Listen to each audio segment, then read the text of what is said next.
Today we're going to be making the nut cookie from Mother 3. This recipe makes a lot of cookies, so feel free to half it if you want a more normal amount. Start off by preheating your oven to 375 degrees Fahrenheit. While that's heating, you can start with the dough. We're going to put 2.5 cups of brown sugar into a bowl.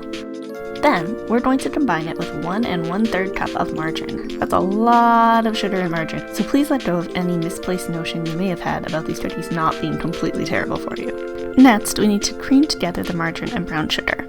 It won't be smooth, but you want to get to the point where there are no noticeable clumps of brown sugar. Then, we're going to get 4 eggs and crack them into our bowl. Next, we'll need to grab our vanilla extract, salt, and baking soda. You want to add 2 teaspoons of each into your bowl. Next, we get to mix all of these together. At this point, your mixture should look pretty smooth. Now we're going to add the flour. We'll be adding in 4 cups in total, so we're going to do this 1 cup at a time and mix as we go, so that we don't hate ourselves and make a giant floury cloud of doom. Once that's all mixed together, you can set it aside for a moment and move on to your nuts. I use cashews for this because I like them, and that's what I had on hand left over from trying to make nut bread, but you can use whatever you want.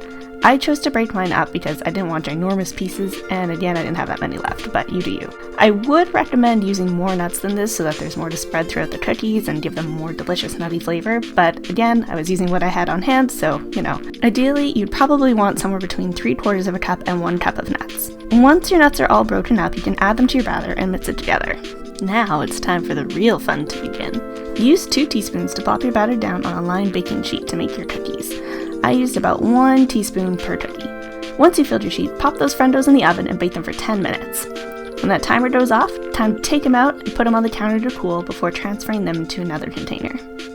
And that's that! Enjoy your cookies, which are hopefully not slightly unclean and incredibly tasty.